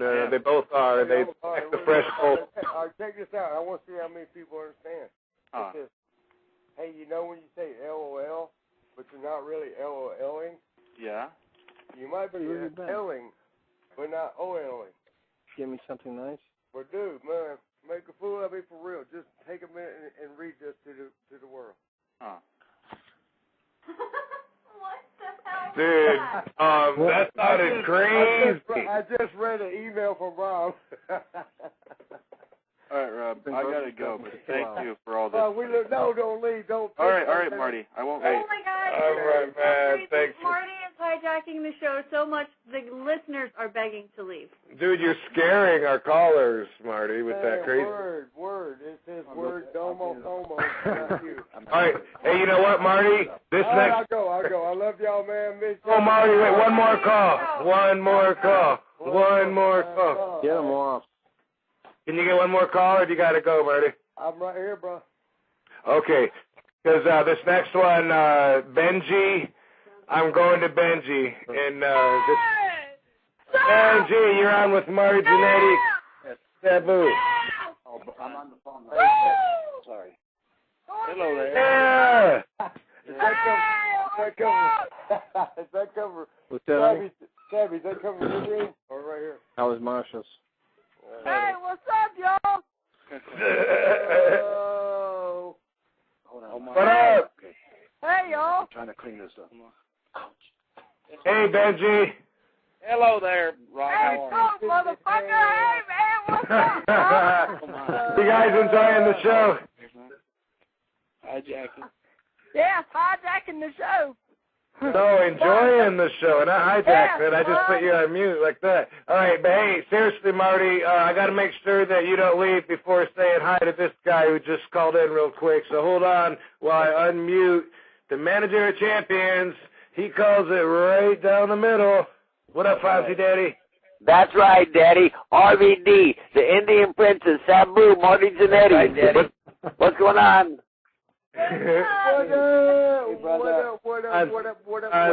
Fonzie. Damn, I got a chance. Beautiful. Life is good. Dude, I would get you some theme music, but I'm a little bit behind, man. You want me to play Officer X's theme music for you? No, I need my own. I want to need my own legacy on the show. I agree. Oh, cool. You're listening to the. Hey, you're listening. I got a Houston person. Y'all want to hear from me, Houston? It's over. Y'all can't hear it, can you? What are we listening for? Your cat? We can't hear your cat, Marty. Oh man, not my cat, man. I click over. I got a dude call from Houston right now. He would like all of us to come over there to Houston right now. Yeah, put him on conference. Can you do it? I don't know how I do that. Did he dial the new number or the old number? You know what, bro? I even forewarned you, and you still. Can I go ahead and say it? Let me tell y'all what, man. Rob fell for it. That's all I'll say. I'll leave it alone. All right, but here it is, Yo. Hey, everybody get a pen. Write this number. Oh, my God. What number? Number 4. Yay. 832. That's a Houston number, I think. 832. Why are we writing this down? I don't know, man. We're all going to call this dude. Oh, okay. All right, cool. All right. Hey, so Fonzie, how you doing, Daddy? Life is good, Daddy. Life is freaking good. Awesome, man. We've had a fucking fun show, man. Marty's been talking the whole time, man. That's not true, man. I just started. Fired up. You're fired up. Fired up, Marty. Fired up. Y'all changed, man. Hey, so Fonzie Daddy, we got as you know, because you've already said hi, you've already done your rounds. We got Sabu, we got Marte, and KID Kid Cash, man. And tonight's topic, we're talking about about leaving it behind, man, making your mark, being remembered. How important is it, Fonzie? Do you suppose? Like, we're all wrestlers, we're all in the entertainment business, and we want to make it on the pay-per-views because then they go on DVDs, we get more money, but also that shit stays around forever. How important is that to you, Fonzie, that the factor of like once you're dead, you think it doesn't matter, you're not going to care? Because that kind of sounds like Kid Cash is saying, and Marty too, but I don't believe that. For me, I want to be like fucking like Elvis. I want to have full-size cardboard out to me and sold on Hollywood Boulevard after I'm dead. Matter of fact, when I'm dead, I want to be in a glass case. Hey baby, when I'm dead, can I get in a glass case of formaldehyde or Ripley's Believe It or Not? Oh my God, it just gets worse. We can put you in a big mausoleum, and We'll have him stuffed. Hey, Rob. Hey, Marty. Where you at, bro? Let me ask you something, though, for really though. Let me ask you okay, Marty, from you to me. Okay. When you got into wrestling... Can he shut the fuck up? Oh, he's on the go fast. He's on the go fast. I did for 30 minutes. Are you telling me? No, 30 seconds. Same thing. Okay. Y'all saying, I ain't talking. Oh, but what about when I got into wrestling, Marty Jannetty, the Rocker? Here. Finish that question. I'm gonna do my own damn chat, Marty. Marty. I just broke my damn table. I'm sorry. Yeah. I'm gonna do it anyway, Marty. And I think you asked the question. So, Fonzie, how important is that for you personally that you're not forgotten? You know what I mean? Well, I like to be remembered. I think everybody does in a certain capacity. Of course, being in the wrestling business and the entertainment business, I've left a decent mark, so I get, you know what I mean, for the future, you know what I mean? I think it's real good. I think it's cool. I would love to be remembered and for all the hard work I've done in my life, you know what I mean? I've entertained a lot of people, Daddy. Hey, listen to me for a second. Yeah. Okay, go, Sabu. For a second. Hey, give me the stage for a second. Give me the mic. Sabu. Sabu. Please. Fonzie's going to be remembered because he managed me and Rob when we versus each other, you know? So he was right down That's the right, middle Daddy. of both of us. Pay-per-view, Atlanta and somewhere else. Alabama. I'm going to remember Sabu for throwing up at that pay-per-view in Atlanta on camera. Yeah, you blew him up. That was great. Hey, Harry Slash, you just sent me a text. Good point. Elvis sold more records after he died than while he was alive. Harry, don't you think that people like that, I mean, just like, who says it, Billy Joel? You're going to be impressed if I'm right with this, baby. Did Billy Joel say only the good die young? Yes, he did. Yes. Wow, Rob, dude, See, Harry's impressed, too. I got one. Don't you think, like, if, say Bruce Lee lived to be an old man, say Marilyn Monroe lived to be an old lady, isn't it possible they would have worn out their icon potential that they eventually became, because they are larger than life now, that had they fizzled out, that's very possible that they might have done some damage to their reputation, and, they died probably at the right time. James Dean, too, correct? Don't you think so? That's what I'd mentioned earlier in the beginning of the show about Ed Wynn and another comedian named Jack Benny, who, like, they lived so long and didn't really do anything more than what they did in the 30s and 40s that people kind of forgot about them, that when they did die, it was a tiny obituary. When Elvis died at a young age, it was like mainstream headlines all over the planet. And in the first year after he died, he sold more records in that first year after he died than he did in his entire career while he was alive. But yeah, dude, I love Bruce Lee, but because he's dead, we can't compare him to anything alive now, so people will always remember him as, like, the fastest man on earth, and that's what he stands for now, which is fucking awesome. But in reality, could he beat Mike Tyson? Well, fuck no, probably not. But he could without that 1-inch punch. Yeah, he could. Maybe. I'm going to go with that. I'd say Bruce Lee. Yeah, but just... Okay, there you go. Well, Kyle... Let me tell you what, motherfucker. Hey, here's the thing, Rob. We about to lose it, man. Ultimate Fighting's going to take our shit, bro. No, but it's awesome, dude. It's a lot. I'm with it. I don't even watch wrestling, but I watch MMA, dude, so I understand that. It's... What's that? All they got to do is start putting a little more storyline to it, and we fucked. Kid Cash happens to be a mixed martial artist, so good thing we got him on the line to defend the sport. Kid, are you still doing MMA? Yes, I am. And that's fucking awesome, because you throw it out there on the line, man. You're going for it, and they're going for it, and that's a very respectable thing. How would you compare that to wrestling, KID, as far as, like, which one do you think should draw more of a crowd or interest? Well, this is just my opinion, because I love it. I've always done it. It's been a big part of my life for a long, long time, but honestly, I could really care less if I wrestle again, because this is the real deal. You know what I'm saying? I mean, this is like true competitiveness. This is like at its purest form, man. It's the real thing. And guess what? And this is what else I love about it. There's no one in the office telling me that I have to lose or win. There you go. Right, no shit. No shiznit.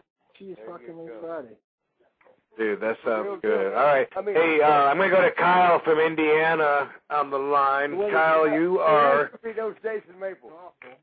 Kyle. Yeah, I do work for Jason Maples. What's up, Marty? What do you do, you job? Fuck it, we'll go home for T-Town, Dude. Hey, just asked me if I knew Jason Maples, and then bam, Kyle works for Jason Maples. Yeah, Marty, I picked you up at the airport when you worked EWF and High Risk and BMF. Yeah, did you guys eat at Cracker Barrel? No, we didn't eat at Cracker Barrel. Okay, you should have. Yeah.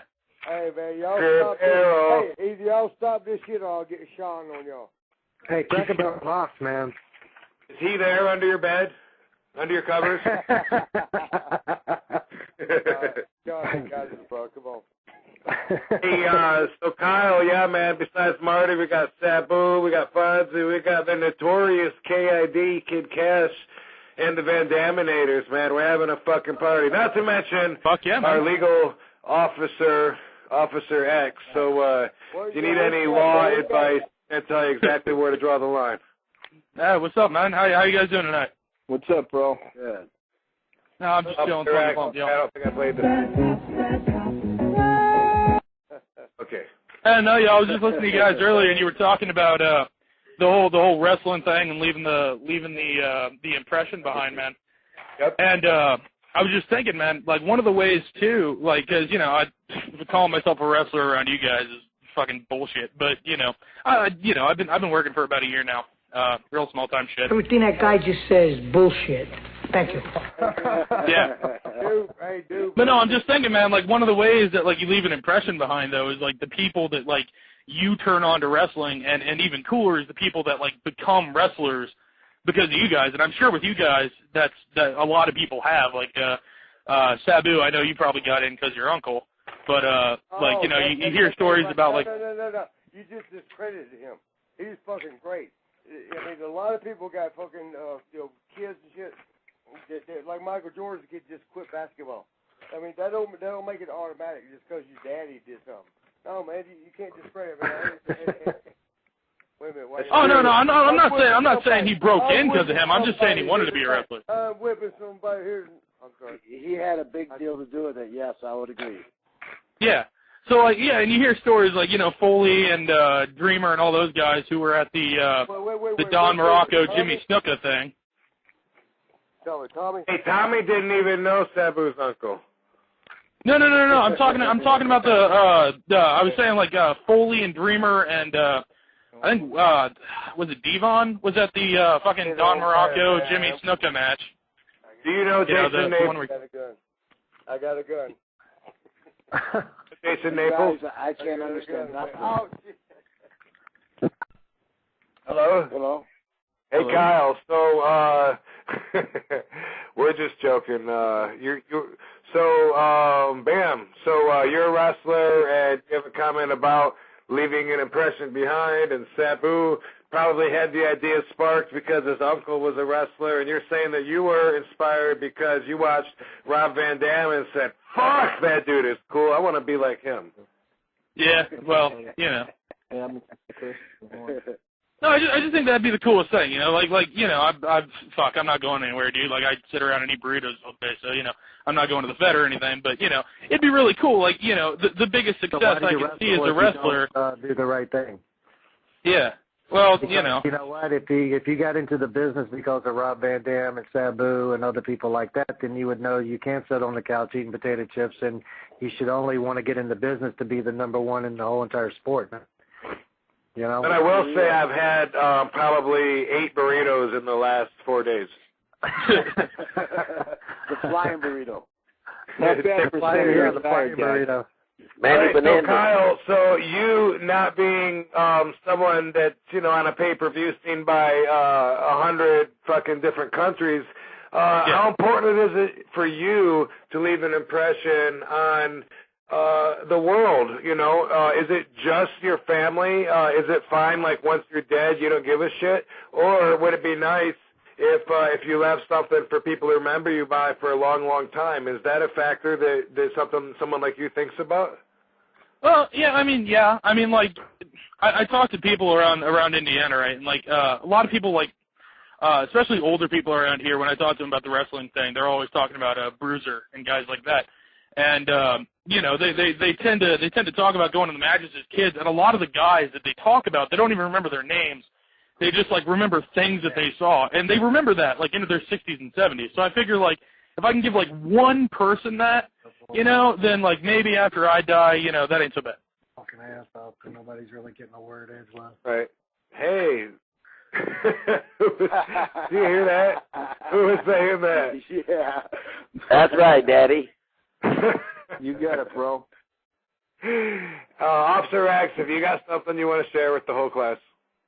Yeah, I mean, I don't get a lot of this shit. Like this guy talking. If you're gonna do something, do it right. What do you mean? Fucking around. Oh, as far as like he doesn't want to, because he just wants to have one master. You mean because his goals are set too low? Yeah, I mean, it's like I think Kid Cash just said it. If you're gonna do something, do it, man. Don't waste your time. Yeah, what the fuck are you doing in the business then? But I'm working on it. It's getting better. I'm not working once a month now. I'm getting booked 3 times a week, and I've been hitting the gym lately. It's just a slow climb thing for me. If you look like a pro wrestler, if you're fucking jacked, if you fucking work out and stuff, if you want to go farther, then that's exactly what you should be doing instead of like, oh, I'm working on it.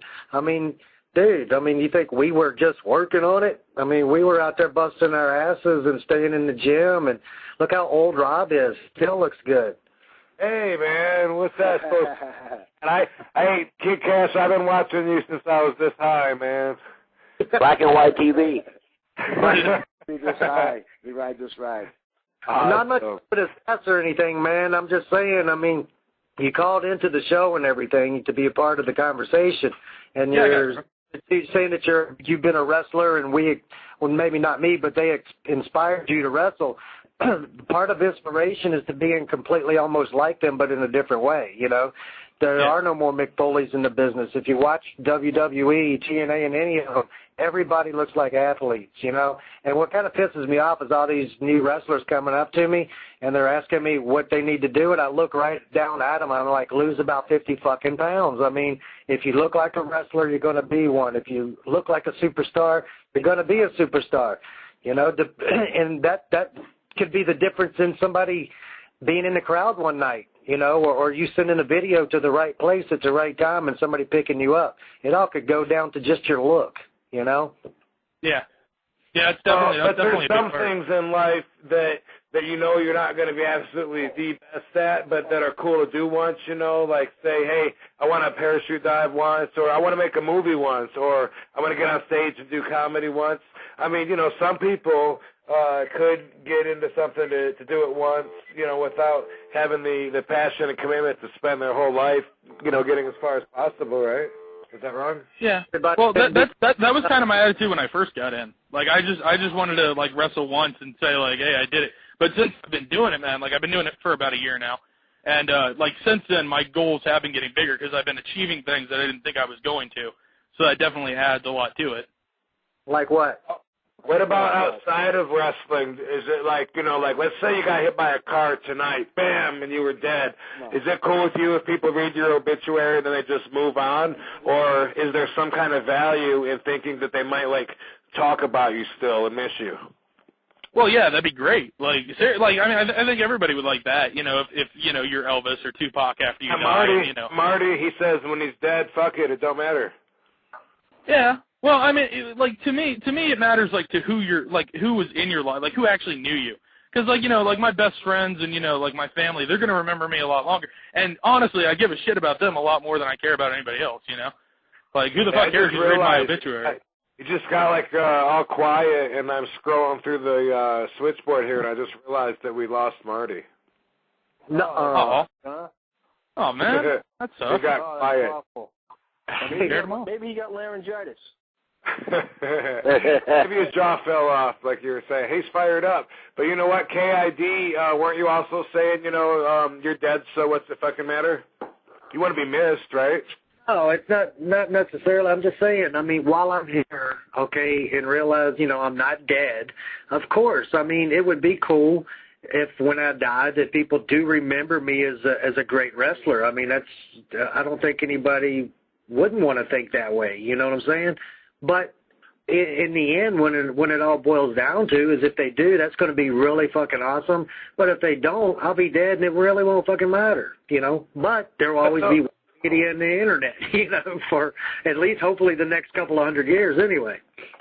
I think that people in general want to feel like they matter. You know what I mean? Like even if it's just I don't know, winning a spelling bee in school or whatever, whatever your accomplishment is. You don't have to be a world champion, but whatever accomplishments you do that you're proud of where where you won something or you were, came in first or whatever, I think people want to feel like they matter. People want to feel relevant. And I think there's a factor in that we don't normally think about, but I think that it drives a lot of our actions and a lot of things that we do. If you break it down and really analyze it like a moron, like an obsessive, overanalyzing OCD patient, I think you'll figure out, that it really drives us to do a lot of things because we want to feel more important. We want to feel like we matter, and that's a way to gauge it. Well, then your memories determine how successful you were. Yeah, all your efforts pretty much stop when you die, cross over, whatever. You're buried, you're done with your body, and all the efforts, everything that you worked for, is pretty much done at that point. So that's, so right now while you're living, boom, that's when you should be working if it's important to you, and to doing finishing projects, whatever you can do, because you can't work any harder after you're gone. And yeah, it's to be an icon. I think that would be fucking awesome. I've seen people that have a tattoo. One dude up in Philadelphia, actually it was New York where we saw him, had me tattooed on one thigh, Sabu tattooed on the other, and it was extremely lifelike, like in color. It was me with the tiger striped outfit doing the thumbs, and it was kind of scary, like, oh my God. But also in that person's mind, the image of RVD and Sabu, they hold it up there, kind of like Bruce Lee or Elvis, or almost like a fictional character, like we stand for something, and that to me is fucking awesome. I think that's man. Like once you're an idea. Like you once you become like an ideal instead of just a person, like when someone like wants to be like you or sees you as an ideal that they want to achieve, then that you kind of like transcend whether you're like a guy like Bruce Lee or a guy like Elvis or John Lennon, or wrestlers too, it's the same way, a guy like Andre the Giant has become more than just who he was when he was around because absolutely we see people still put his stickers of his face up everywhere. Yeah. That's something that I think that would be something to hope for. I don't know if that's that important to everybody or if that's just me and the way that my brain is wired, but that seems very cool, to know that you matter that much. Yeah, so, all right, thank you for the call, Kyle. Go ahead and hang out and listen, but I am moving on to DJ Mikey from Sacramento. Out here in California on the West Coast with the Van Daminators. What up, DJ Mikey? What up, dude? Can you hear me? I can hear you, and I can hear me echoing in the background. All right, hold up. Let me turn it down, dude. I don't have a headset on. Can you hear me now? I can still hear you. Sabu, can you hear him? I can hear him. Fonzie, can you hear DJ Mikey? Uh-oh, Fonzie can't hear you. Officer X. I can hear DJ Mikey. Kid Cash, can you hear DJ Mikey? Affirmative. Kid Cash, can you hear Fonzie? I can hear you. Lost Fonzie. Where'd Fonzie go? Man? Maybe Fonzie Marty left. kidnapped him. Damn. All right, DJ Mikey, have you got yourself situated? Yeah. All right, man. Welcome right. Hey, I got a question. RVD Radio. All right, dude, thanks for the call. You said you got a question? Yeah. Hey, when you go out, like when you came out for Royal Rumble and all that stuff, dude, you got to know the fans still love you, man. You got to know that everybody is RVD, still waiting. motherfucker! That's right, Daddy. But anyway, so what? Yeah. Hey. So what was the question? So is there any chance of you like coming back or anything? I mean, on permanent basis, or what's going on? There is. I packed my bags. You probably get tired of getting asked right. all the time. Man. I mean, not 48, not 51. You're listening to RVD Radio. Yes. Well, I got on an airplane thinking I was not going to the Royal Rumble, but somewhere else. I was told RVD TV watchers have complete unlimited access to the extreme. Hey, your destination. Wait. No, wait, let me try that again. I thought I was going somewhere else. I was told. Your destination is RVD What the hell's going on? TV and RobVanDam.com. Good God. Dude, was that the Ultimate Warrior? What are you doing, man? He wants you to watch RVD TV because if you join right now, you get a free DVD. Do you actually have a TV show? Shameless plug. Shameless. All right. I guess there's a chance, but not a probability, that you'll see me back on a full-time schedule with WWE. I'm on an indefinite break because I got burnt out. I got tired of the travel and eventually tired of everything that has to do with the job. And I love California. And I love being Dude, home. I love California. I've been here my entire life. It's a shame you're not going to be out here in Sacramento, which is 3 miles from me, which is the Arco Arena for this Sunday on that pay-per-view. I will be there. Dude, hey, we talked about the Arco Arena earlier, too, with a caller, and Marty Jannetty brought up a couple lawsuits that he had there. I don't know, dude. Watch a DVD of Rob Van Dam because I don't think any time in the near future that's going to happen. But I do still wrestle, though. I only wrestle internationally, and that way Where do you wrestle? Tell us. It's internationally, though. You know what I mean? Like coming up, I have a possible trip to Egypt, and then I'll be going to Ireland, and then I will go to France, Germany, Romania, and then quite possibly Poland. And I get VIP treatment that way. Sonia and myself go and have a nice trip out of it. It's a total different experience than being herded around like cattle every single day of every week of every month without a break ever. So I'm in tune with life, and I'm very much connected to the guidance. And so if that's meant to happen, then I'll return, but I don't see that in the near future. In the foreseeable future, I see me still being very happy to own myself and my own schedule. Yeah. Well, let me throw a compliment your way real quick. My wife is a very spiritual woman. Back. Fonzie, Fonzie. Hey, Fonzie, can you hear DJ Mikey? Yeah, Daddy. Okay, That's cool. important. Go ahead and throw a compliment at me, and put my boy Fonzie over in Sabu, too, if you can. All right. All right. Well, first off, my wife is a very spiritual woman, and I've always been a wrestling fan for 25 years. I'm 28 years old. Been watching it since I was a brother. Now, with my wife, she's a really spiritual person. There was an interview you did somewhere. I'm not sure where it was, but she was watching it, and she's getting into wrestling now because of me. And she was like, that Rob Van Dam guy, he's a very deep person. He's very deep. So she's like, she's trying to learn everything she can about you, because she's really into that stuff, just like she is with Jeff Hardy, because he's an artistic person or something like that. And she actually thought, and it's like a lot of people did when you first started out, that you were related to Jean-Claude Van Damme. And I had to break the news to her that you weren't, that you were much better than he is, in every sense of the word. But Chuck Tito kicked his ass. Right. Well, I'll tell you, this is a great time to plug RVD TV because if she really does want to know that part of me, that was a big reason that I didn't want to re-sign with WWE. I felt like I was so committed to this never-ending schedule, I didn't have time to do anything else.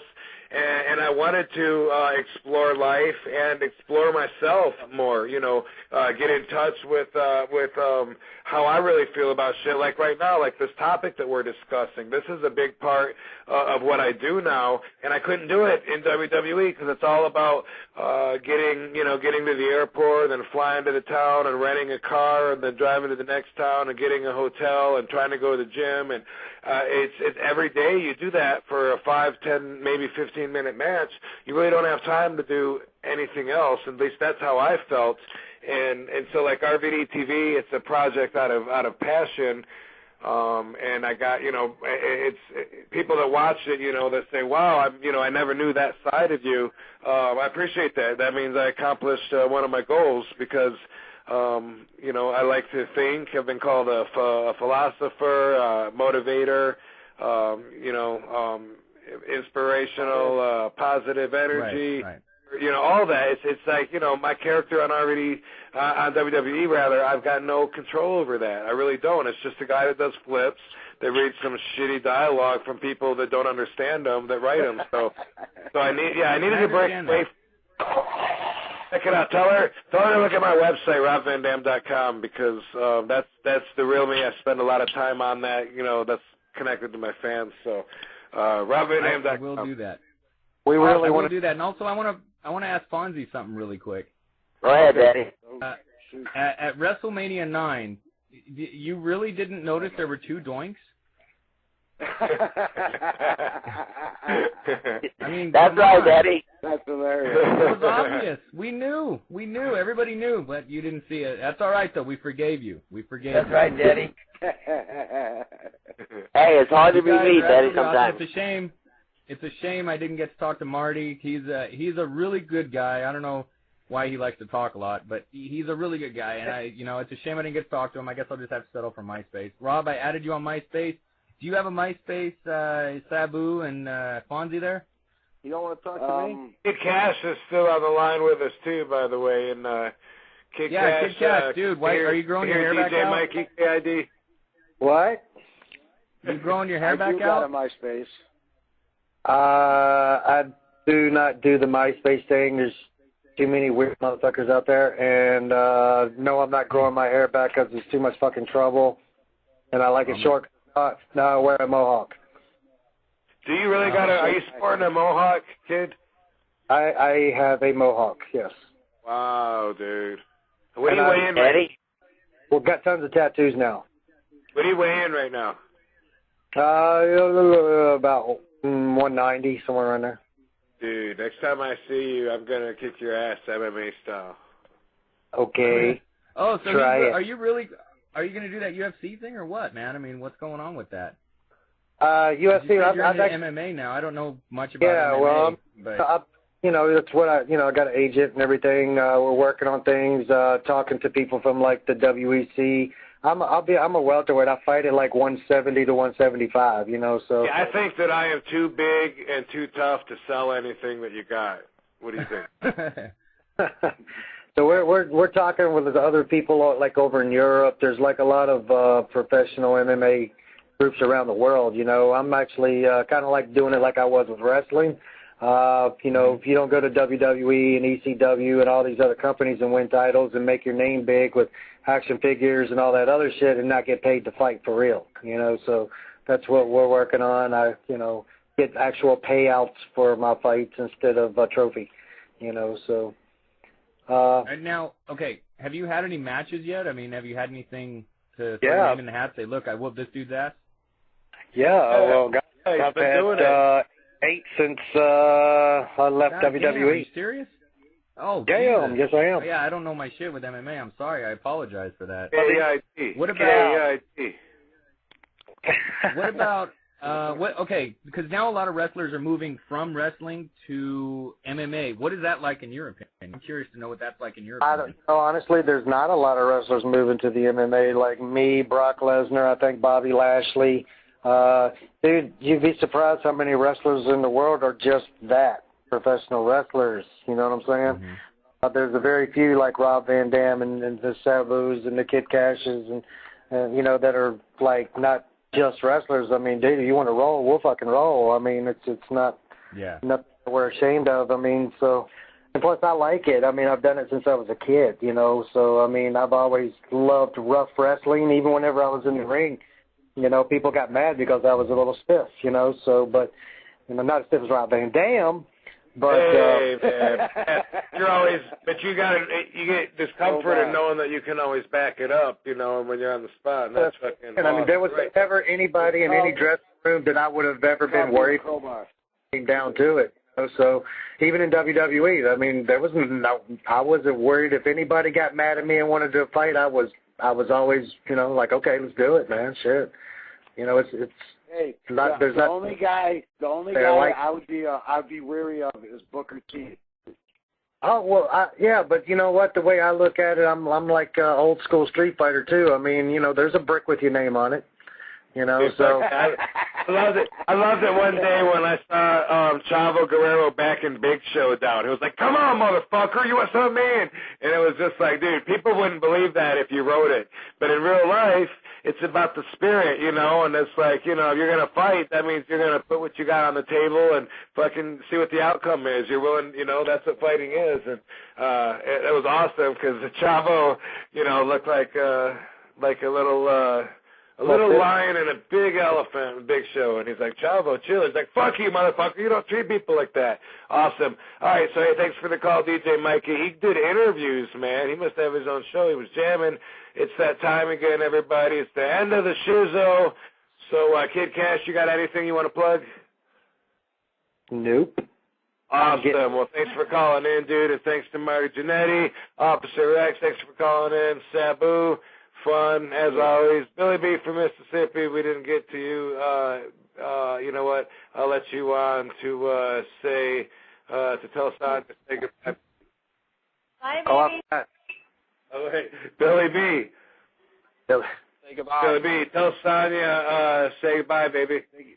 Say goodnight, baby. Bye, baby. Drop that down! The whole fucking show! Drop that down! The whole fucking show! Exterminator! Exterminator! Man assassinator! Drop that down! The whole fucking show! Drop that down! The whole fucking show! A damn shot straight to your brain! Straight to your skull crack! You get down to straight to your brain! Straight to your skull crack! Drop that down! The whole fucking show! Drop that down! The whole fucking show! I will fly high! 5-star frog splash! You can't stop me! 5-star frog splash! Drop that down! The whole fucking show! Drop that down! The whole fucking show! It's all about the yin and the yang! The balance of power and the zen! You can't stop the yin and the yang! The balance of power and the zen! Drop it down! The whole fucking show! Drop it down!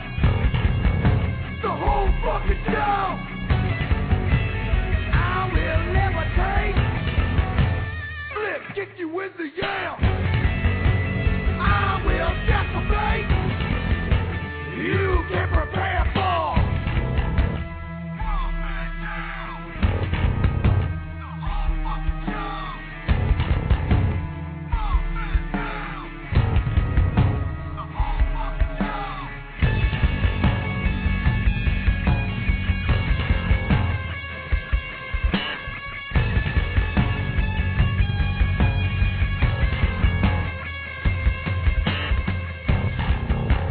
Drop it down! The whole fucking show!